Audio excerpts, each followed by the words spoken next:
Dear friends, dear colleagues, I'm happy to be able to talk to you today. We are going to discuss the usefulness of EMG in myopathic disorders. It is now many different ways by which we use for the diagnosis. The clinical is the most important, and the heredity, biopsy, and so on. But also neurophysiology has some input to this, and that's what I want to show you today. The typical thing with the biopsies are central nuclei and increased interstitial tissue and muscle fiber splitting and so on. I will show how the electrical signals change for the different types of pathology. I will first show the typical way of EMG findings in myopathy, and then some extra information also. For EMG, we have different types of electrode. We have single fiber electrode with very small uptake area, and then we have concentric needle electrode, and we have surface electrode that listens to the whole EMG. Today we are going to mainly talk about concentric needle EMG recording. And when we start any EMG investigation, we look at the activity at rest. We hear fibrillation potentials and positive waves, often due to denervation, and we can hear myotonia and complex repetitive discharges and neuromyotonia and other things. Here is examples of spontaneous activity that start in the muscle, fibrillation, myotonic, and so on. And we can not quantitate that automatically, but we say few, moderate, abundant, or so and so. And we use to say that we see abnormality in 6 out of 10 recordings, in 10 out of 10 recordings, and so on. That was from the muscle, and here is from the nerve. And the difference is that when the spontaneous activity comes from the nerve, then it is motor unit potentials that we see. If it comes from the muscle, then it is individual single muscle fibers. So from the nerve, we have neuromyotonic discharges, myochemic discharges, fasciculations. And here are some typical fibrillation potentials, single fiber potentials, positive waves, which mean about the same thing. But in myopathy, they usually don't need to mean denervation. It can be due to a membrane instability of the muscle fiber. Myotonic discharges are easy to hear. They increase in amplitude and frequency and go down again, like this. Complex repetitive discharges is a group of muscle fibers that fire together in a very distinct way. They stop abruptly, they end, they start abruptly. And here is some myotonic discharges. I will play again here.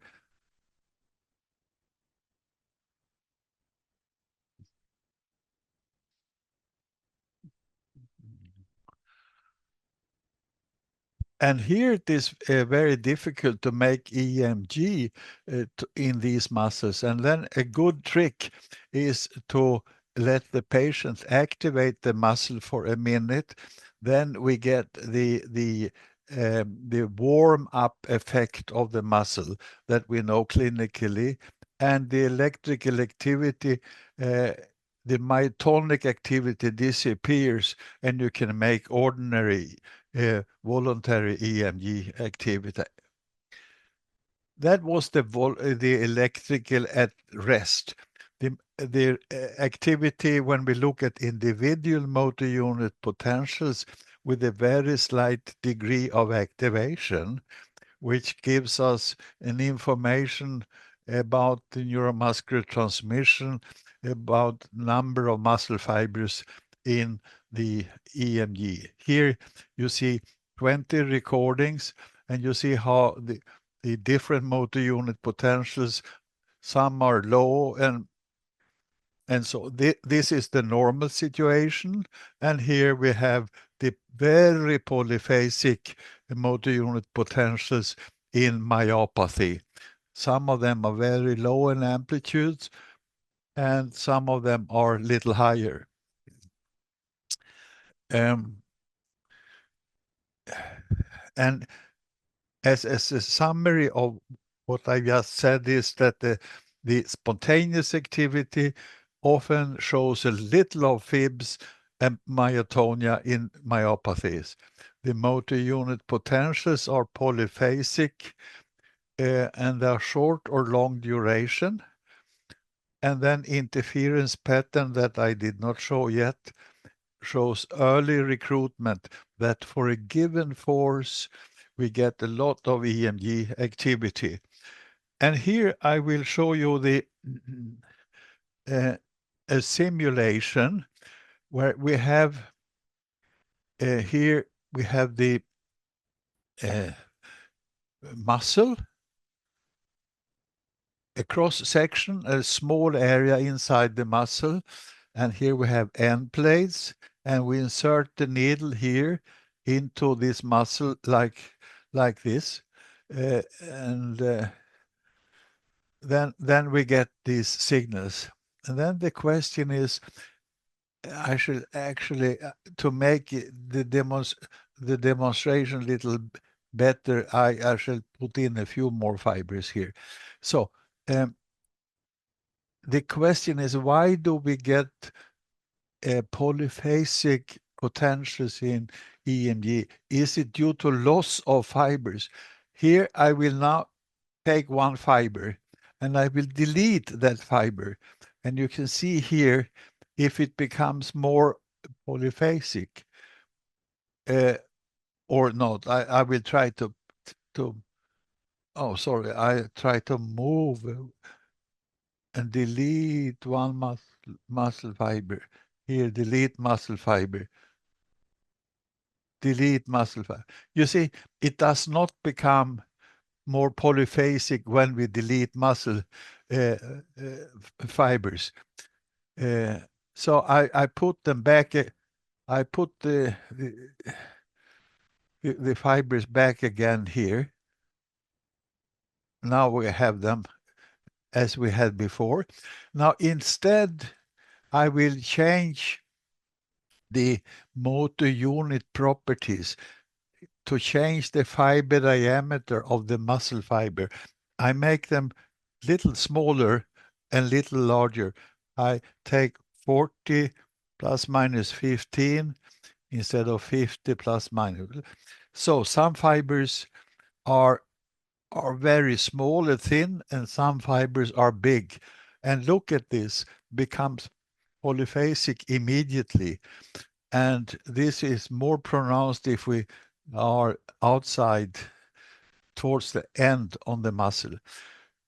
So my message is that if the conduction velocity, which is related to the diameter, shows some slow fibers and some fast fibers, then we get this polyphasicity. Exactly what we see in the muscle biopsy as well. So I think it is a very great possibility to look at very early changes in the biopsy. And now we can go on and see here some other things. You see that in the myopathic muscle, we have some very small muscle fibers here and some very large muscle fibers, some very large muscle fibers and some small muscle fibers. So this is really true. And another thing that we see often is splitting of a muscle fiber. I think that here is really just one muscle fiber, but it is splitting, and then we record from two signals. Here, maybe this is the same fiber. Here, this can be the same fiber, 1, 2, 3 small splitting. So we have plenty of muscle fiber splitting also, and I come back to that. And then we have finally recruitment pattern. That means that we look at the signal during moderate contraction. Here is the normal situation with different motor units that are active, and here with a given amplitude. And here we have in general lower amplitude, and we have more of up and down. We have more spikes, more turns of the spikes here. And even with very slight activation, we get many motor units, and that is called early recruitment. Here we have neuropathy, where we have loss of motor units and large reinnervated motor units with gaps in the signal. That is neurogenic. So they should be pretty easy to differentiate. And then we can make analysis of this by have the computer to measure number of turning points, number of signals from bottom to top, and then the amplitude between the top and the bottom amplitude. And here you have an example. This is number of turning points in the EMG, and this is the amplitude between turns in EMG. And this is one muscle, and this is normal values. So when I move the electrode to different positions, I get some that are completely normal. Well, this is a normal situation. And here we have myopathy with amplitude is low. You see amplitude, and it should be often signals out here. And here's a neuropathy where we have fewer turns.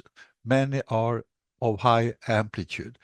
So in some instruments, we have this turns amplitude algorithm for measuring the interference pattern. And some special things that happens in EMG. As I said, we have the myotonia, but we also have this special thing, complex repetitive discharge. They start immediately, and they stop abruptly, and that the following reason. Some fibrillation starts here and goes along the muscle fiber, and then it can activate the neighboring muscle fiber because that is hyper excitable, and then this fiber will reactivate this fiber again, and it will go around like this, and will go to other fibers, and so on. It can be 5, 10 spikes that are activated in this complex repetitive discharge. These are seen often in myositis, but also in other myopathies, usually more in myopathy than in neuropathy. Here we have a myopathy in the extensor digitorum brevis, small, some polyphasic, and some individuals that are very large. And I want to show this because in literature it sometimes say, oh, we have a mixed pattern of myopathy and neuropathy. That is usually not true in myopathy.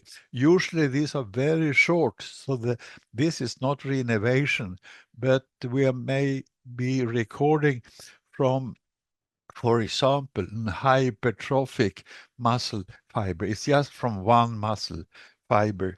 So this is myopathy. It's not a mixed pattern. Here is another, you see, very high and also very, very short. And that can be that we have been recording from the hypertrophic muscle fiber, or maybe at the split here, if we are close to the two branches, we can get the summation from two branches of a split muscle fiber. There are many reasons for these funny signals. Here is an example where we have recorded from this split part. So that was a few words about concentric EMG, that we can see abnormalities at rest with fibs and myotonia, for example. We see the motor units being polyphasic, sometimes short, sometimes long in duration, low amplitudes. And when we do the interference pattern, we get an early activation compared to the degree of force, and we get a full interference pattern of low amplitude at the moderate contraction. Then I want to show just a few other things, and that is we can record from single fiber EMG to look at the details in myopathy. This is not in routine, but this is just to that we learn a little about the changes in detail. What happens in the myopathy is that we may have a necrotic cut of the muscle fiber. This will show denervation, and we will have reinnervation to the muscle fiber. And this will give, it looks like more muscle fiber, it looks like reinnervation. Here's a splitting as I have been talking about. And if we record from here, maybe we see many spikes from just one muscle fiber. And we can also have degeneration and regeneration from satellite cells, and that will show like larger motor unit potentials. So it is the most typical situation is that the EMG pattern shows muscle fiber splitting. It can be like this. Here we have a recording from a Duchenne boy, start of the signal here, and you see this is the same I'm triggering here, and this is the end of the motor unit. Here's the end. This is very long, and this little group of fibers does not show any jitter or anything. This is a group of 3 or 4 muscle fibers that come from a split muscle fiber, one fiber that has split with a few branches. And splitting is seen in EMG much more often than we can see in the biopsy. Then we have a technique where we can pull a needle electrode through the motor unit in this way, boop, boop, boop, boop, boop, 50 micron between the different steps. This is only for research, but it has learned us a little about the motor unit. This is the normal motor unit with different shapes when we move the electrode. And here is in motor neuron disease, with reinnervation and large motor unit potentials. But here is a myopathy. This is a normal, and here you see very polyphasic area, and then it's a silent area. That means fibrosis and things. And we do not see that when we do ordinary EMG. We go in here and we see no activity. Then we only say, we must move the needle electrode. But when we have this scanning EMG, when we pull the electrode through the motor unit, then we can detect that we have big areas that are silent. And here's a little about sensitivity and specificity. The sensitivity depends on the type of myopathy. I should say, during the time when we did EMG in many Duchenne boys, which we don't do any longer, we have the genetic testing, then it was abnormal in more or less 99% of the cases. It is not so that we can say that this is a specific type, but it is only a red flag saying this is a picture like in myopathy. But on the other hand, if we have a metabolic myopathy, that means no dystrophic changes, then the EMG may be normal also. And that is also an important information, because if the clinical picture is that of a myopathy in combination with an normal EMG, then you have to think of metabolic myopathy. That is sensitivity, very high. For example, in myositis, I did a group of patients in a special study of that, and nearly 100% of them had EMG changes. If you think of myositis and have a normal EMG, it is unlikely to be myositis if you have been to the right muscles. That means flexor